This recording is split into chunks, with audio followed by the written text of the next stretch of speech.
by 1600 hours. Results had been concluded for 22.6% of the 23,292 voting districts. Ngekusho kwe-IEC sekubalwe emavoti lalinganiselwa ku-22.6 wemaphesenti velonke. The MPC decided to keep the repo rate unchanged at 8.25%. The decision was unanimous.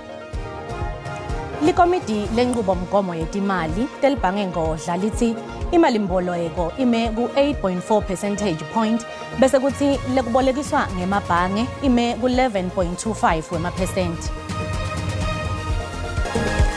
Asivusele mbukeli wetindzaba telwimi lwesiswati lesitfula sise-Auckland Park eJozi etindlini tekusakata te-SABC. Kanti-ke khumbula ukuthi letindzaba tiyatfolakala futhi etinkundleni tekuxhumana i-X, i-Facebook, ku-SABC Plus kanye naku-YouTube ngekuthi SABC Tindzaba.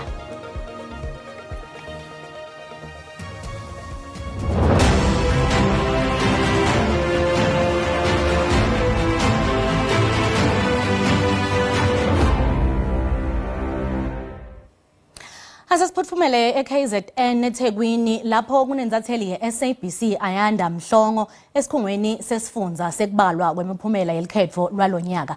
Ayanda, asikubingelele sikwemukele etindzabeni tesiswati lomuhla Nzambama.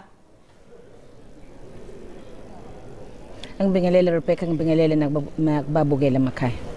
Kafishane nje time njani tinombolo takamuva sekubalwe mangakhe emavoti kanti futhi ke nguliphi iqembu lelihamba embili kwanyalo?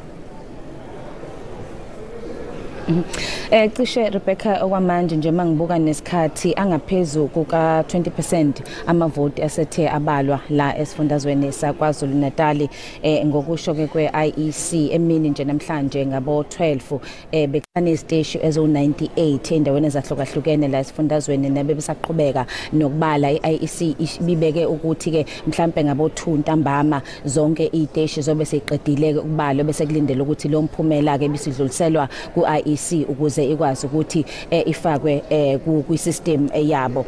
Ngokwamaqembu ke athi ahamba phambili mangikubalela nje iqembu lomkhonto wesizwe nesilaziyo ukuthi iqembu eliholwa yilowo ngumongameli wezwe umnumzane uJacob Zuma angaphezulu kwa 100,000 amavoti asengenile kwamanje iqembu leMK ilandelwe ANC ingaphezulu nje kancane kuka 50,000 wamavoti asebewatholile kwamanje. Eduze ke kwe-ANC iqembu lenkatha IFP yona ngaphansi nje kuka 50,000 bese ke iqembu le-EFF nelinye lamaqembu amakhulu la esifundazweni saKwaZulu Natal liku 5,000 angikhohlwe iDemocratic Alliance. So mangibabala nje ngiqala ngithi MK ehamba phambili ilandelwe ANC ilandelwe iIFP kube iDemocratic Alliance ebese kuba iqembu le-EFF iwona amaqembu okwamanje ahamba phambili la esifundazweni saKwaZulu Natal.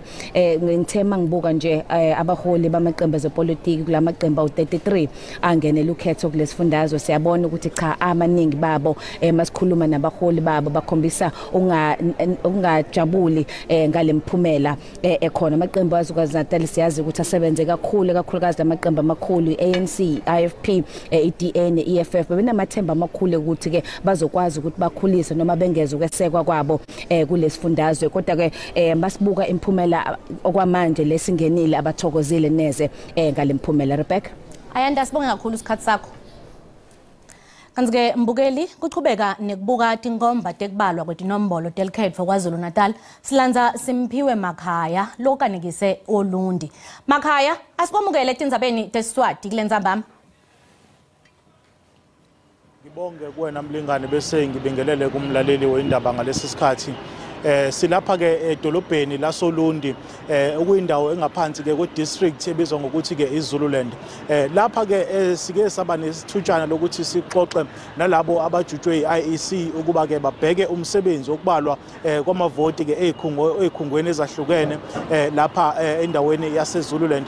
Base beyasichazela ke ukuthi yebo umsebenzi uyaqhubeka azikho izihibe abahlangabezana nazo malungana nokubalwa kwayo imiphumela yokhetho kepha abasitshele khona ke ukuthi imiphumela ke yalo ukhetho lolu obelusingathwe izolo izotholakala ke kusasa ngekhathi ke zasemini nalapho ke kuzobe sekunesithombe esigcweleke ukuthi ngakubekela amaqembu ezombusazwe abengenela ukhetho lapha esifundazweni enze kanjani njengoba eshilo ke uza kwethu lapha eThekwini uAyanda Mhlongo ukuthi iqembu umkhonto wesizwe yilo elisahamba phambili ke ngamavoti kulawo asebaliwe cishe ke angaphezulu nje kuka 23% amavoti asebaliwe nalapha esifundazweni ilona elisahamba phambili ngamavoti ebese kulandela ke iqembu ekuyi-ANC nekuyilona ke njengamanje singathi ke beliphethe isifundazwe njengoba ke kuyiwa ke okhethweni nje bese kulandela ke kanjalo ke elinye futhi ke iqembu iDemocratic Alliance kanye neEFF Inkatha Freedom Party nayo ke futhi ineqhaza ke libalekile kulolu khetho libhekwe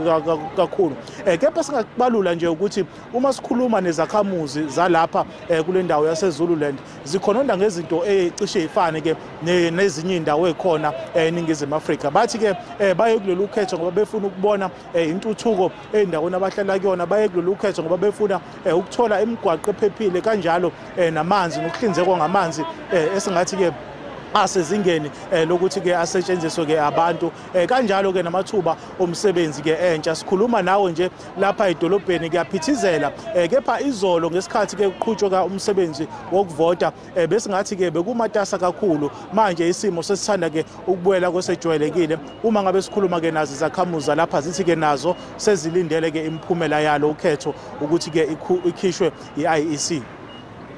Simphiwe sibonga kakhulu isikhathi sakho. Kanti-ke mbukeli kuqhubekela embili samukela insikelelo nguna inzatheli ye-SABC lekanekise eWhite River lapho kubalwa khona emavoti esifundza eMpumalanga. Nsikelelo sikubingelele sikwamukele etindzabeni teSiswati. Ngibingelele kuRebecca kanye nebabukeli emakhaya. Nsikelelo sekubalwe emavoti langanani kanti futhi ke tibalo betkhomba ukuthi iANC ihamba embili ilandzelwa iMK. Ingabe kusenjalo yini?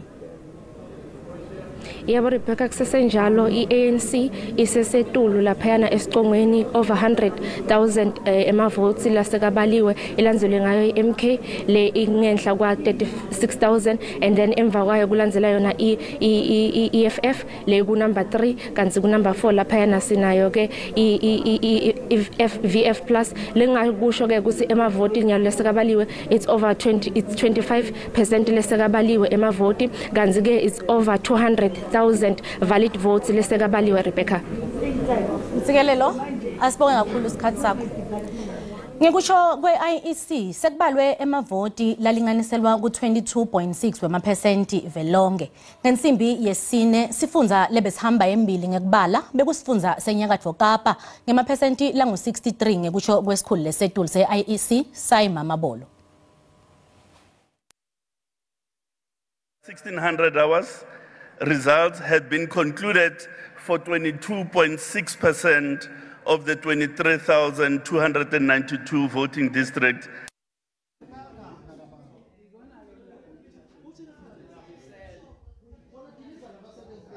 By 1600 hours, results had been concluded for 22.6% of the 23,292 voting districts, which represents 2.3 million votes cast.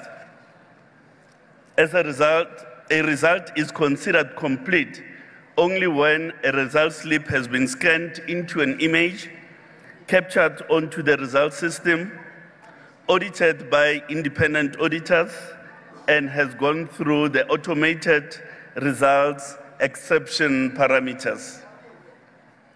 The rate of result capture is as follows. The Gauteng province has captured 28%, Limpopo 26%, Northwest 36%. The leading pack is Northern Cape at 63%, the Free State 56%, KwaZulu-Natal 23%, Mpumalanga province 42%, the Eastern Cape 58%, and the Western Cape 57.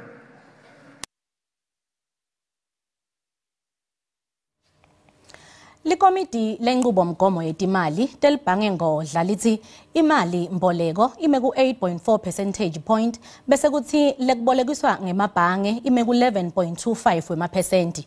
Lo wengamele libhange ngodla leseja leKhanyaho uthi leli bhange libona ukuthi emandla emali ayasimama kanti eme ku 4.5 wemaphesenti ekoteni yesibili eminyaka lokuthuthukile uma kucathaniswa nenyanga yendlovu lenkulu.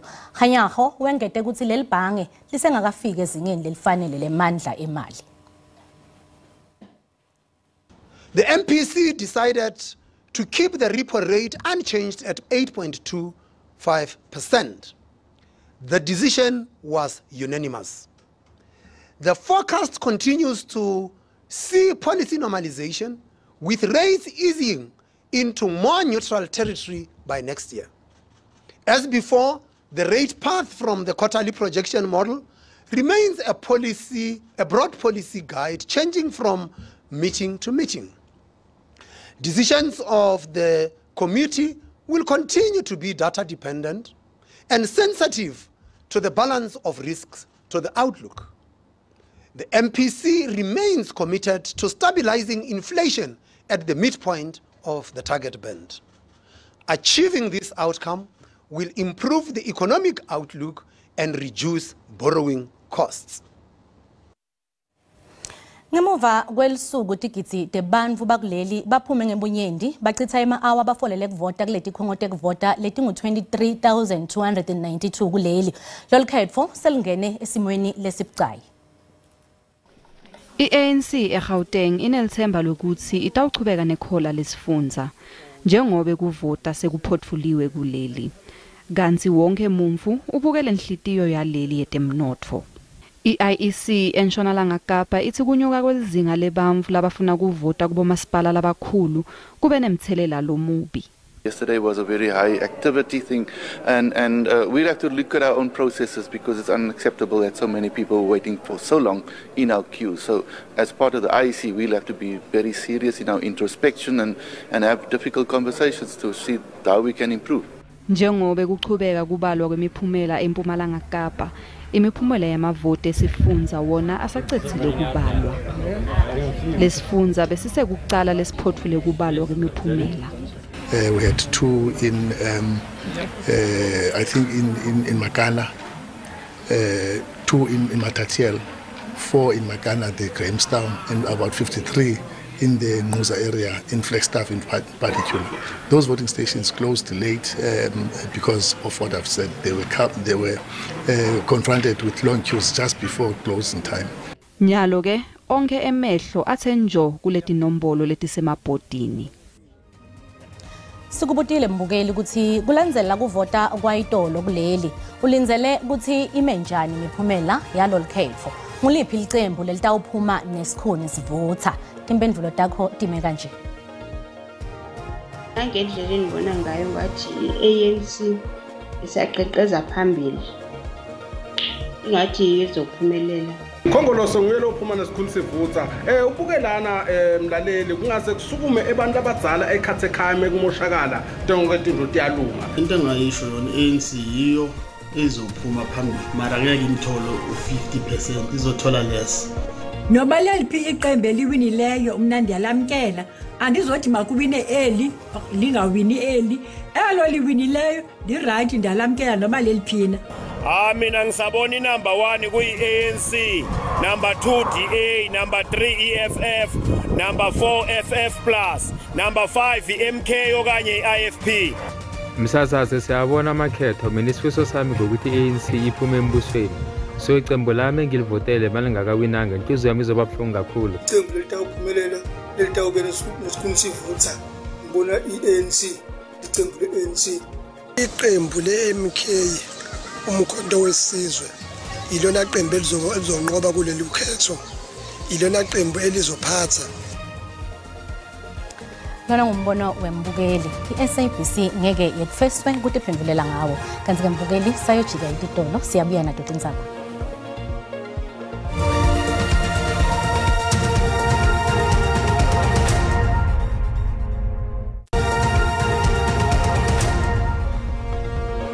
Asikobongele mbukele esigabeni sesibili setindzaba tesiswati mawusanza ngena ukhethe kahle hlala nathi. Elangeni layitolo bantfu baphume ngeluthi lwabo kuyovota. Kanti ke imiphumela sevele iqalile iyangena ivela etikhungweni tekuvotela letahlukene. Emoyeni ngesichumana nemlingani wethu etindzabeni tesiswati Sidumo Dlamini lokanikise khona esikhungweni semiphumela yelukhetfo eMidrand. Usiphatheleni Dlamini kule ndzamba?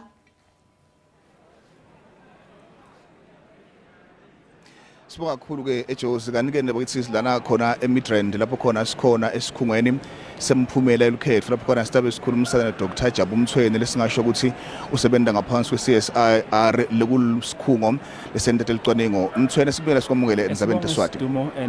Sibulise nababukeli emakhaya. Mthweni sabona inombolo tiyangena futhi tingena ngekushintshashintshana. Ingabe lokho kungaba namuphi umthelela kumphumela yegcina? Thina njengoba kwa CSIR sisebenzisana no SABC siyazibona amavoti ayangena and siyabona ukuthi lapha ku national amavoti esewa declarewe abangu 22% cishe ku national and sibone African National Congress ukuthi makuphela ukubalwa amavoti izawo egcina ku 42% njengoba si predict athi njenge CSIR. Sibone ukuthi Democratic Alliance yona ingafika ku 22%, bese ke uEFF abe no 9.24%, and then iparty entsha engu MK sibona ukuthi cishe ingafika kubo 13%. Kubele ngikhuluma ukuthi lo lukhetho lonyaka litawufana nelukhetho longa 1994. Ngelicwaningo lwenu nina kubona lokho kwendeka noma? Lesibona ngayo sibona ukuthi masibheka i-voter turnout kulonyaka sipredict ukuthi izawufika la kubo 60%. And masibheka mhlambe ngenkathi zabo 1994 kuba 1999 abantu baba baningi abantu baya ekuma station bayovota. And siyazi ukuthi kulonyaka cishe abantu bekufanele bavote bangu 27 million. Kodwa thina si projector ukuthi mhlambe 60% of that 27 million bangabavotile. Siyazi ukuthi lama elections lawa cishe abantu bababheke ngamehla bovu. Kodwa ngokubona kwethi number asiboni ukuthi kuyafana noku 1994. Licembu lelibusako kunenkulumo ukuthi kuswela ka 1994 kubonakala ngathi iyehla noma kuyehla kusebenta kwayo. Ngekubona kwenu lokho ngabe kuyendeka noma kumbe seyinkulumo nje lekhona? Ngoba ubona ku national icembu elibusayo lehlile and sibona ukuthi kulama elections lawa manje lizawuphelela ku 42%. And mawubheka mhlambe endaweni efana njengase Gauteng sibona ukuthi mhlambe mawubheka from ku 2019 ukufika manje liza kwehla lifike cishe even ku 35%. So lokho kuyasitshela ukuthi cishe ekusukeni ku 1994 kufika manje lehlile. Sibakhulu Mthweni. Bakithi ke loyo ngudokotela Jabu Mthweni lesuka ngaphansi kwesikhungo lesendala licwaningo sikhulumisana naye kuva kabantu ke ukuthi bona ngekubukela kwabo embili babone ukuthi noma babona ukuthi tindlo thamba njani ke khona la eMidrand. Kanti ke njenganyalo sitabe sikhulumisana nemihlelo tindzaba tepolitiki la SABC lokunye Mzwandile Mbeje sive ukuthi yena ngelihlangoso tepolitiki yini la kubonako. Mbeje sikubingelela sikwamukele endzabeni tesiswati. Sibingelele nababukeli. Ufikela nyalo Mbeje kwendeka uzobona njengoba kade sibona ibhodi lapha nebala amaqembu ezepolitiki asekhombisile ukuthi imaphi aphumelelayo imaphi angazophumelela. Ngiyacabanga ukuthi mhlambe into esimangaze abaningi angicabanga ukuthi mhlambe bamangazile kodwa ngicabanga ukuthi into edonse isasasa elikhulu ukubona iqembu leMK ukuthi lenza kanjani nokubona iqembu lePatriotic Alliance ngisho neDA mawuyibheka nayo ikhombisa ukwenza kahle uma ngabe iqhathanisa namanye. Kodwa kuyabonakala ukuthi ngathi kuzoba nzima mhlambe eqenjini elibusayo ukuthi ke liwine lithole imajority ezokwazi ukuthi mhlambe libuse lodwa. Futhi ke kuyabonakala ngathi lolu khetho eSidumo ukhetho ngempela esingayithola khona sinalokho kuthiwa uhulumeni okubambisana ama coalition governments. Mbeje nje kwegcina sesivala ngifuna kuva ukuthi ngekubuka kwakho laba labangena elikhetho ngikuthumela bona basebenza njani ngikubona kwakho? Ngokubona kwami bona bakushilo bakhuluma bakuthembisa kodwa ke abantu baseningizimu Afrika bekuyithuba labo leli lokuthi ke benqume ukuthi bafuna ukwenza njani. Ngiyacabanga ukuthi ke ngoba manje imiphumela esiphumile umuntu okuyena ukhethiwe eqenjini kuyomela ngempela ekwazi ukusebenzela abantu ngoba abantu baseningizimu Afrika uma uzobheka indlela abavote ngayo bavote ukukhombisa ukuthi into ezithize esikhala ngazo mhlambe asilalelwa sifuna ukuthi silalelwe yikho ke lokho sizofuna ukuthi sibona kwenzeka uma ngabe sekunohulumeni omusha. Sibakhulu Mbeje.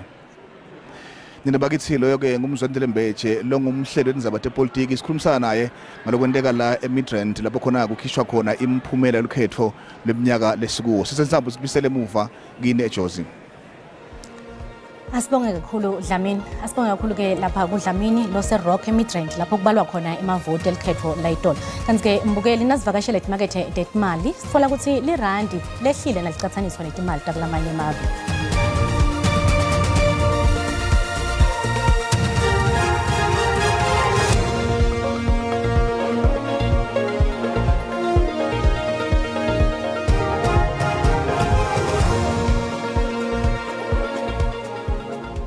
Kutamidlalo umqeqeshi weBafana Bafana Hugo Broos umemedele badlali labangemashumi lamabili nakuthatu lebatawuba ingcenye yelicembu lakhe nalitfolana etulu nele Nigeria neZimbabwe emidlalweni yekuhlungela indzebe yemhlaba kulenyanga letakwetfasa.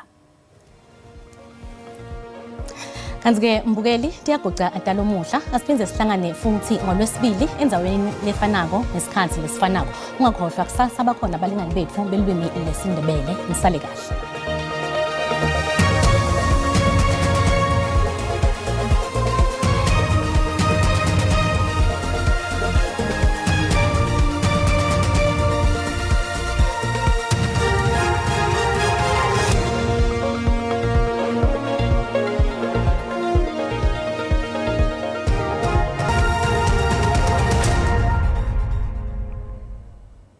Nginibingelele ngiphinze namukele kona sisimo selitulo babukela emakhaya sanibonani nasibuka namhla kusihlwa siyabona ukuthi ngathi nemathuba emvula labonakalako lapha eNtshonalanga Kapa kanti amathuba emvula ngagcina sayafika khona lapha ku80% lapha eLgwini babukela emakhaya umoya ogijima ufike khona ku35 km ngeli ababukela emakhaya kanti kunemafleti yetindzawo lapha eNingizimu Live kanti ke lawo mathuba emvula lengela kusasa solabuyela ngala eMpumalanga Kapa babukela emakhaya ngagcina sayafika khona ku80% indzaweni lapha eGcebeka kanti lapha enhla bonakala lapha bethawa kwemlilo etimadlelweni letinye indzawo babukela emakhaya kanti ke kunesibuka futhumala kwelive la Gauteng iJohannesburg itawucala khona lapha 6 inyukela khona ku22 lipholi lapha ePitoli hleti khona ku23 kanye neCarltonville kanti neFerenaging nayo ihleti lapha ku23 singena khona lapha eLimpopo Musini hleti ku31 Polokwane qala ku6 anyolo ku25 kanti ke lapha ePhalabura hleti khona ku21 phela ahleti ku27 kanye neThabazimbi singena khona lapha eMpumalanga indzaweni lapha eSikhukhudla hleti khona ku32 Bombelo hleti khona ku28 Mashishing hleti khona ku22 Middleburg 21 kanti eqala ku4 inyukela Naton singena khona lapha eKwaZulu Natal endzaweni lapha eThekwini hleti khona ku24 Pietermaritzburg hleti ku25 kanye neLady Smith kanti eUlundi hleti khona ku27 Vryheid hleti khona lapha ku24 endzaweni lapha eMpumalanga Kapa endzaweni lapha eMthatha hleti khona ku19 kuMancala ku5 anyulo ku16 Nquba 17 kanti kwaNontsholi hleti khona ku14 Wilomo ucala ku5 anyulo khona ku11 kanti iGcebeka ihleti khona ku18 eNtshonalanga Kapa molokhaya lipholile liyabanza letinye indzawo babukela emakhaya mabuka lapha eGeorge hleti khona ku17 Cape Town hleti ku15 Kustaqala ku6 anyolo khona ku15 kanti ke lapha eBeckford West ihleti ku14 emva koMadina esifundeni sefile esikhulu kunato tonke babukela emakhaya endzaweni yalapha eUppington hleti khona ku22 Calvin cala ku1 anyulo khona ku14 Sutherland -5 yabanza kakhulu kuleyo ndzawo babukela emakhaya kanti eKimberley hleti khona ku25 emva koMadina sikanti ke endzaweni yapha eFree State babukela emakhaya Stolberg hleti khona ku22 Frankfurt hleti khona ku23 kanti Welcome hleti ku26 emva koMadina Fixburg cala ku0 ekseni anyulo khona ku22 kanye neBethlehem singena khona endzaweni yalapha eNorthwest endzaweni lapha eFreiburg hleti khona ku26 Tosca ucala kona ku5 inyulo ku29 kanti ke iTaung ihleti khona ku27 buka ngathi ngiloko limphathena kona nisale kahle.